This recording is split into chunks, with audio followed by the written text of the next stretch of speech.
اللہ. پھر فرمایا کہ جس طرح جنت میں رونا عجیب ہی بات ہے، جس طرح جنت میں رونا عجیب بات ہے، اس طرح دنیا میں ہنسنا بھی بڑے تعجب کی بات ہے. کیونکہ نہ جنت رونے کی جگہ ہے، کیونکہ نہ جنت رونے کی جگہ ہے اور نہ دنیا ہنسنے کی جگہ ہے. اور جس کا قلب خشیت الہی اللہ کے خوف سے لرزتا ہو، اس سے ہر شے خوف زدہ رہتی ہے. کیا فرما رہے ہیں؟ دنیا میں جس طرح جنت رونے کی جگہ نہیں ہے، دنیا ہنسنے کی نہیں ہے، عبرت کی جگہ ہے. اور جس کا قلب اللہ کے خوف سے لرزتا ہے، کانپتا ہے، اس سے ہر شے خوف زدہ ہوتی ہے، ڈرتی ہے. پھر فرمایا کہ بندے میں زہد کی مقدار اس قدر ہوتی ہے جتنا اسے آخرت سے لگاؤ ہوتا ہے. بندے میں جو زہد ہوتا ہے وہ اتنا ہوتا ہے کہ جتنا اسے آخرت سے لگاؤ ہوتا ہے، یعنی جتنا آخرت سے لگاؤ ہوگا اتنے ہی آپ زاہد ہو. چلیے، فرمایا کہ میں نے پوری امت محمدی میں ابن سیرین سے زیادہ بیمور جا کے عالم میں کسی کو نہیں دیکھا. پھر فرما کر دنیا کی ہر لذت میرے لیے جائز کر دی جاتی. پھر فرمایا کہ دنیا کی ہر لذت میرے لیے جائز کر دی جاتی. جب بھی میں دنیا سے اتنا نادم رہتا جتنا لوگ حرام اور مردہ شے سے نادم ہوتے ہیں. اگر مجھ پر دنیا کی ہر لذت حلال کر دی جاتی، اگر مجھے دنیا کی ہر لذت دے دی جاتی کہ تیرے سے حساب نہیں لیا جائے گا، دنیا کا ہر مزہ مجھے دے دیا جاتا، تب بھی میں دنیا سے اتنا برہم ہوتا جتنا لوگ حرام اور مردہ شے سے ہوتے ہیں. اگر مجھے دنیا کی شے مجھ پر ساری حلال کر دی جاتی اور مجھے معاف کر دیا، بولے بہت مزے کر، عیش کر، جو چاہیے لے، تب بھی میں اتنا دنیا سے نفرت کرتا جتنا مردار کھانے سے لوگ نفرت کرتے ہیں نا، ایسے کرتا. پھر فرمایا کہ اللہ نے برائیوں کے مجموعہ کو دنیا کا نام دے دیا ہے. او فرمایا کہ برائی کو جمع کر کے اللہ نے ٹوٹل برائی جمع کر کے اور اس کا نام دنیا رکھا ہے. اللہ نے ٹوٹل برائیاں جمع کر کے اس کا نام دنیا رکھا. جتنی بھی برائیاں تھی نا کلو کائنات کی، ان کو جمع کر کے اس کا نام رکھا. اسی لیے دنیا داری کہتے ہیں نا، ٹوٹل دنیا کی برائیاں جمع کر کے اس کا نام دنیا رکھا.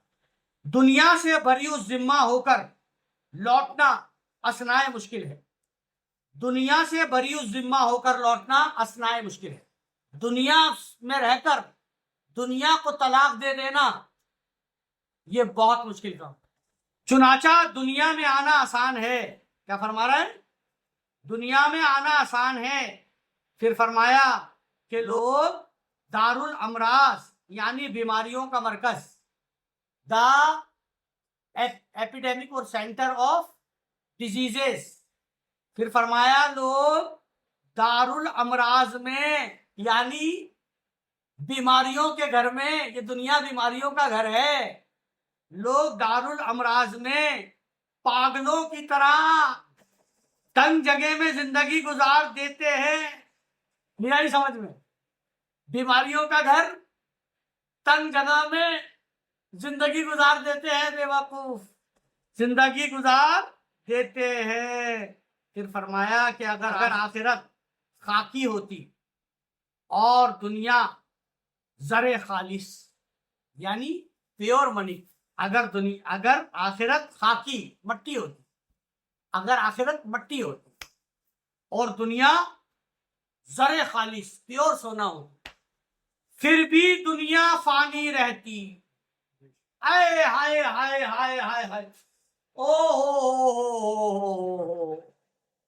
اگر دنیا آخرت مٹی ہوتی اور دنیا پیور سونا، پھر بھی دنیا فانی ہی ہوتی اور لوگوں کی خواہش خاکی ہونے کے باوجود آخرت ہی کی جانب ہوتی. اگر آخرت خاکی ہوتی پھر بھی لوگوں کی خواہش یہی ہوتی ہمیں سونا نہیں چاہیے, ہمیں تو وہ خاکی چاہیے, آخرت خاکی آخرت. لیکن دنیا خاکی ہے, مٹی.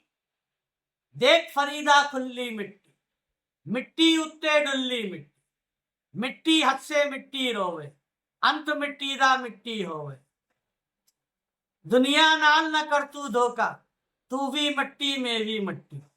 لیکن دنیا خاکی ہے اور آخرت زر خالص. دنیا مٹی ہے اور آخرت پیور سونا ہے. پھر آخرت کی جانب لوگوں کی توجہ کیوں نہیں ہوتی؟ پھر فرمایا کہ دنیا میں جب کسی کو نعمتوں سے نوازا جاتا ہے, جب دنیا میں کسی کو نعمتوں سے نوازا جاتا ہے تو آخرت میں اس کے 100 حصے کم کر دیے جاتے ہیں. اوئے ہوئے ہوئے ہوئے ہوئے ہوئے. جب دنیا میں کسی کو نعمتوں سے نوازا جاتا ہے تو آخرت میں اس کے 100 حصے کم کر دیے جاتے ہیں, کیونکہ وہاں تو صرف وہی ملے گا جو دنیا سے کمایا ہے. جب دنیا میں اللہ نعمتوں سے نوازتا ہے تو آخرت میں اس کے 100 حصے کم کر دیے جاتے ہیں, کیونکہ وہاں تو وہی ملے گا جو دنیا میں کمایا ہے. دنیا آخرت کی کھیتی ہے, لہذا انسان کے اختیار میں ہے کہ وہ حصہ آخرت میں کمی کر لے یا زیادتی کر. اب آپ کے ہاتھ میں ہے آخرت کا حصہ بڑھا لو یا کم کر لو. اب آدمی کے ہاتھ میں ہے وہ آخرت کا حصہ بڑھا لے یا آخرت میں کمی کر لے یا زیادتی کر لے. پھر فرمایا کہ دنیا میں عمدہ لباس اور اچھا کھانے کی عادت نہ ڈالو. دنیا میں عمدہ لباس, اچھے کپڑے اور بہت بڑھیا کھانے کی عادت نہ ڈالو, کیونکہ محشر میں ان چیزوں سے محروم کر دیے جاؤ گے. جب حشر آئے گا تو تمہیں نہ اچھا کھانا ملے گا نہ اچھے کپڑے ملیں گے, کیونکہ وہ تم نے دنیا میں لے لیے. پھر فرمایا کہ اللہ تعالیٰ کا یہ ارشاد ہے کہ ہم انبیاء کرام میں سے کسی ایک نبی سے پہاڑ پر ہم کلام ہوں گے, چنانچہ طور سینا کے علاوہ تمام پہاڑ فقر و تکبر کے شکار ہو گئے. کون؟ کوہ طور, اس نے غرور نہیں کیا. اللہ نے کہا تھا میں پہاڑ پہ خطاب کروں گا ایک نبی سے, سارے پہاڑ مغرور ہو گئے, اہنکاری ہو گئے, لیکن طور نہیں ہوا اہنکاری. طور پہاڑ اس کو تکبر نہیں ہوا, سب شکار ہو گئے. اس لیے اللہ تعالیٰ نے کوہ طور پر حضرت موسیٰ سے کلام فرمایا, کیونکہ عجز خدا کی پسندیدہ شے ہے. یعنی ہیوملٹی, ہمبل اللہ کو بہت پسند, اسی لیے مٹی سے انسان کو بنایا, ورنہ سونے سے بناتا. پھر فرمایا کہ 3 چیزوں کا حصول ناممکن ہے, 3 چیزیں حاصل کرنا ناممکن ہے, اس لیے ان کی جستجو نہ کرو. اول, ایسا عالم جو مکمل طور پر اپنے علم پر عمل پیرا ہو. ایسا عالم ہو ہی نہیں سکتا دنیا میں, یہ بتا دیا ہے 1000 سال پہلے, بلکہ 1400 سال پہلے. 1400 سال پہلے ایسا عالم جو مکمل طور پر اپنے علم پر پیرا ہو ہی نہیں سکتا. دوسرا, ایسا عامل, عمل کرتے ہیں نا, نمازیں پڑھتے ہیں, روزے رکھتے ہیں, ایسا عامل جس میں اخلاص بھی ہو وہ نہیں مل سکتا. اس لیے عامل کے پیچھے بھی مت بھاگنا کہ یار یہ عالم بھی ہے اور عامل بھی ہے. اسی لیے چشتیہ طریقے نے علم اور عمل کو ریجیکٹ کیا ہے. تیسرا, وہ بھائی جو عیب سے پاک ہو. تیسرا, ایسا تمہارا بھائی جس میں کوئی عیب نہ ہو. یہ 3 چیزیں ملنا ناممکن ہے. ایک عالم, کون سا عالم؟ اپنے علم پر عمل پیرا ہو. دوسرا, ایسا عامل جو اخلاص یعنی پیورٹی آف ہارٹ ہو جس کے پاس. تیسرا, ایسا بھائی جس میں کوئی عیب نہ ہو. یہ 3 چیزیں مل نہیں سکتی. واہ بھائی واہ, واہ بھائی. کیونکہ جو فرد اپنے بھائی کا ظاہری دوست ہے اور باطنی دشمن ہو, اس پر سدا خدا کی لعنت ہوتی ہے اور اس کی سماعت اور بصارت سلب کر لی جاتی ہے.